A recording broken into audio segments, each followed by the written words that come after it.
a bison rancher in the East, when I first came on the scene and like started hanging out at the conferences, we weren't really having those conversations about what the big differences were. And so now we're having those conversations. Yeah. Yeah. So we're going to talk about ecological verification. Okay. It's not very scientific. I know. What does that mean? So ecological verification. Yes, definitely. So that is actually a program that is sanctioned by Savory, the Savory Institute. And it is basically a designation where somebody from Savory comes out every year to the operation and basically does analysis of our pastures and our forages that we have on that space. They try to come out at the same time roughly every year to do that analysis so that, you know, we're working with the same data points for comparison over long terms. But basically, what they're looking for is that the soil and the plants that are growing above that soil are technically getting better. We're not degrading the space. We don't have less grass. We're not removing topsoil. We're actually increasing the topsoil, increasing the diversity, and increasing the tonnage, basically, of forage on that space. So what are the findings? So we are certified, or we are ecologically verified. And that means that we have been, our space is regenerating over time. Yeah. Okay. That's what they're looking for. So it's getting better. So it's the plant getting better. species, yep, they're getting better. They're getting bigger. There's more of them. We're not growing soil, but we're increasing the topsoil. We're growing more forage. How about that? Okay. Yeah. So, and we had to work a couple years at it, you know, to get it that way. So we haven't been ecologically verified since we started. You know, it took us a couple years to really get into that space. Prior to having them come out to actually do the formal evaluation, we were working on it as well. So, but it's been great. It's just a really great way to analyze your space from almost a mathematical standpoint, and it gives you that objective data to work with. Is that something they should be worried about, or is that something positive for them? Like regeneration and specifically.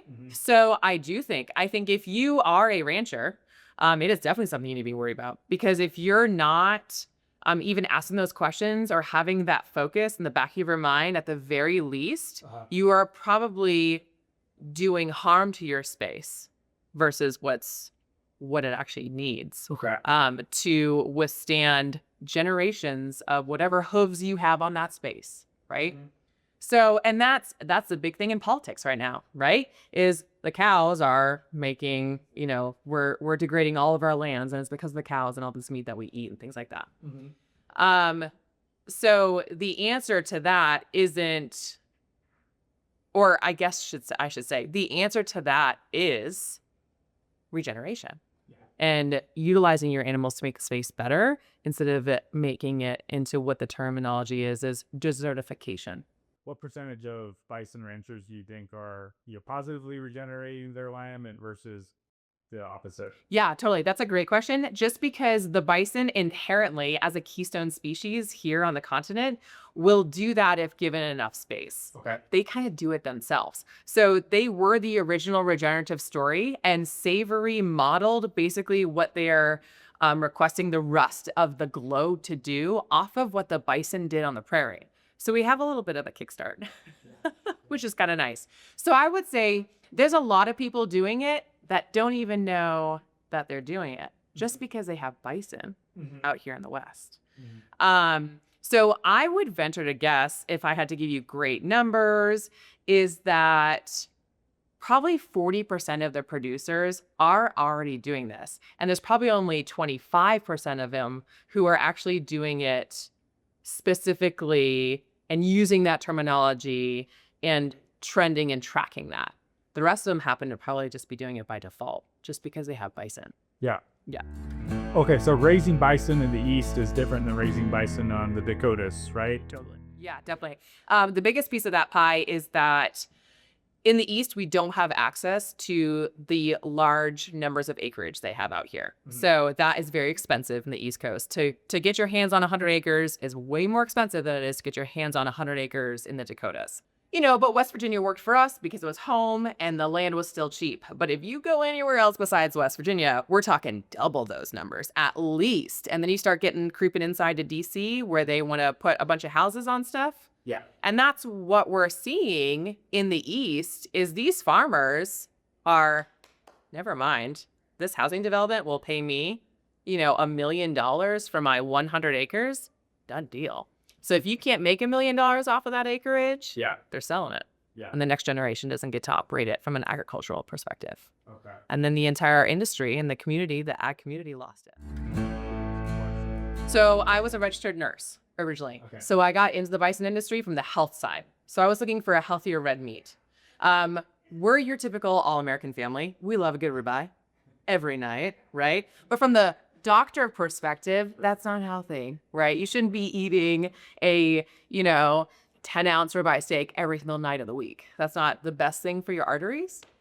But we're big meat eaters. And so we were looking for a healthier meat option, preferably red meat, if we could go that direction. And we started, having some conversations about some of those more exotic animals, right? So people ask me all the time, they're like, well, why don't you do beef? I'm like, it's because everybody else does beef. Why would I get in that industry, right? The competition there is significant. Yeah. So it's a multifaceted why we ended up choosing bison, but the direct route there was the health perspective, first and foremost. Yeah. So it's Mother Nature's, health food for the meat eater, basically. What is your most formative experience with the animal? Sure. So they have taught me a lot. So I came at this industry from a very linear minded, I don't know, maybe that's the term, perspective. So not only is it medicine, first and foremost, I was also in the military. So I was government for a number of years, and it was very linear. And so I had to learn to step back, and I had to be more patient. And I had to recognize that Mother Nature has more answers than I had at the moment. And to be patient enough to listen to her was the biggest piece. And that was another reason why we officially landed on the bison, is because I felt like we were also getting into an industry we didn't know a lot about. And I felt like that animal as a keystone species for this continent could actually teach us a lot. I knew that ahead of time. The linear mindedness continued for quite some time until I allowed myself to truly let the bison teach me about what they could do on the land and what the land needed. And so that's really, really cool. You mentioned keystone species a few times. Yeah, how would you explain that to them? Sure. So a keystone species is the type of any species, whether it's an animal or whether it's a plant, I guess technically. If you remove it from an ecosystem, that ecosystem starts to degrade immediately. So hence the prairies, right? So that's a prime example. And a lot of people are very familiar with that whole story. Yeah. Why the prairies don't look like they did even just 100 years ago, because we removed a lot of those bison. What does success look like over the next decade? Sure. So I guess for us personally is that we want to utilize the acreage that we currently have to its max capacity. So we have a total of 132 acres. We're only really using about 60 of it to graze. So we would basically double the amount of animals that we have right now. We've got about 50 animals on that property. So we would double that. That's great. Because we put in a farm store in the Norfolk, Virginia area, we are open every day. I sell bison meat every day of the week. And we are having to custom graze some animals with some awesome producers who are like-minded in the industry, but up in the Wisconsin area, pulling a couple animals from them, using different slaughter facilities as well, because that's kind of a linchpin in the industry, which I'll talk about from the industry perspective here in a second. So I would like to really have all of our own animals in West Virginia and use our West Virginia processor basically 100% of the time. That would be great for me. So that we can increase the amount of meat that we're selling there in Norfolk and potentially put in another store in DC. Oh, cool. If I had my way, I'd love to do that, you know? Yeah. Just because that is, that's a political center, right? And they're going to be doing a really great new exhibit at the Smithsonian about the bison. So wouldn't it be cool if folks could get their hands on the national mammal, the meat of the national mammal, right? And the meat of the animal they talk about in the Smithsonian. That would be awesome. Yeah.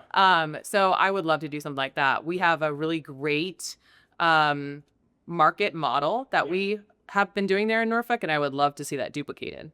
So, and then from the industry perspective, so in 10 years, what I would like to see in the East is that we have more processors. So that is a linchpin, and that's a really tough thing for us to do. And one thing that they have been doing actually a really great job of out west is utilizing those mobile slaughter trailers. And I'd like to see more of that happen in the East, okay? Maybe we don't have more large USDA facilities being put in. That's okay. Yeah. One or two, awesome, or a state facility, great. One or two, awesome. But what I'd like to see is those mobile slaughter trailers in the East going up and down to places like mine in West Virginia. The caveat there and why it hasn't really come to stick is because if you've seen some of those trailers, they're semis. So, and in the hills and hollers of places like West Virginia, you ain't gonna get one of those up there. Interesting. So, or I'm from New Hampshire, Yeah. you ain't gonna get one of those up there. Right. So it has to be modified, right? So how do we do that? They're working on smaller trailers for smaller producers like us, right? And I think that would be a huge game changer for the industry in the East. Yeah. Is to have a better hold or better control of that linchpin, which is we raise live animals, we sell them dead. Most of us in the East do, at least. And we don't own that system in the center. And how do we fix that potentially? Okay. Yeah. What stories do you have about people who just said, hey, as soon as I introduce bison for my family or for others, we noticed this? So that kind of goes along with my little elevator pitch that I go with is, bison is, the health food for the meat eater. It's Mother Nature's health food for the meat eater, right? And then the second part of that pitch is bison is leaner than chicken. It has more protein in it than salmon, and it has even more omega-3 fatty acids in it than even grass-finished beef. So that's where I go with that. So right there, people are like, holy cow, holy bison, really? So that's the biggest thing right there. So, and then I kind of talk about a little bit of my experience in the healthcare setting. Now, this is with meat in general and not just specifically bison. But one of the things that is bison specific is that bison is one of the only red meats on a cardiac diet. So people are like, what's a cardiac diet, right? So if you have high blood pressure, or if you've had heart surgeries or things like that, they tell you that you cannot eat a ribeye. No ribeye for you because the fat content is too high, potentially. Right. And so we are talking about, very specific fats and the concentration of them and things like that. And if you have grass-finished beef, it is much better. But the ratios are still higher in those bad fats and even grass-finished beef than they are in bison. Even if you were to grain-finish bison, those ratios are still better in bison. So we have those conversations, it's on a cardiac diet. So it's actually, the doctor will actually tell you that it is healthy for you to have a bison ribeye every night of the week if that's what you want to do. So those are the types of things. So people come to me, usually, I shouldn't say usually, but sometimes they come to me looking for, my doctor put me on a cardiac diet. What the hell do I eat? Like, I'm Mr. Meat and Potatoes, right? Or I miss meat and potatoes. What do I eat now? And so they hear through the grapevine that there may be another protein option. And so we have that conversation. They're like, heck yes, bison's on my list now. So I think the flavor profile is a lot more fun to work with. And so we get into that when we work with chefs and things like that. It's a fun flavor profile too. So not only is it lean red meat, but it actually has a lovely taste to it too. It's not, what people are starting to think about as that gaminess. Yeah. Now I could go on a whole different sidetrack on why it's gamey. And that doesn't have everything to do with what they eat. Has a lot to do with how they're harvested as well. So Let's get on that. What do you mean? yeah, sure. Okay. So animals tend to have that gamey taste. Yes, it's based on what they eat. But if you do a poor job, I'm going to say overarchingly, a poor job of harvesting that animal, you're going to make that meat dark and tough. So there's even a terminology for it in the beef business, dark, tough meat, right? Just when the beef we've all had it, at some some low-end grocery store, you go in, you get meat, and you make that ribeye, and you're like, what is wrong with this ribeye? Yeah. No. So the terminology in the industry is dark, tough meat. And basically, through the process, that animal, the muscle that you're eating, because ribeye is a muscle, Yeah. was tainted with too much lactic acid buildup. Right? And so you see that with animals who are on the run, right? Or highly stressed is what it is, okay? So that cow is highly stressed in the slaughter facility. Again, I could go off on another tangent on slaughter facilities, right? But highly stressed animal gives you dark, tough meat. How do we highly stress a bison or highly stress an elk or a deer, right? Yeah. You hunt them on the run, right? So you're running just like we are. Like if you were to run in a marathon, right? At some point you feel the burn, right? You got that lactic acid buildup. That's what that is. It's the lactic acid in your muscles building up. That's what you feel. So those animals, if you're hunting them on the run, right?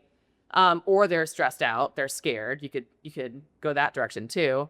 That lactic acid is building up, and then you're eating it. So then, if it is not properly, aged or cut off, because you can sometimes see those places in the muscle structure where you could potentially just, trim it off.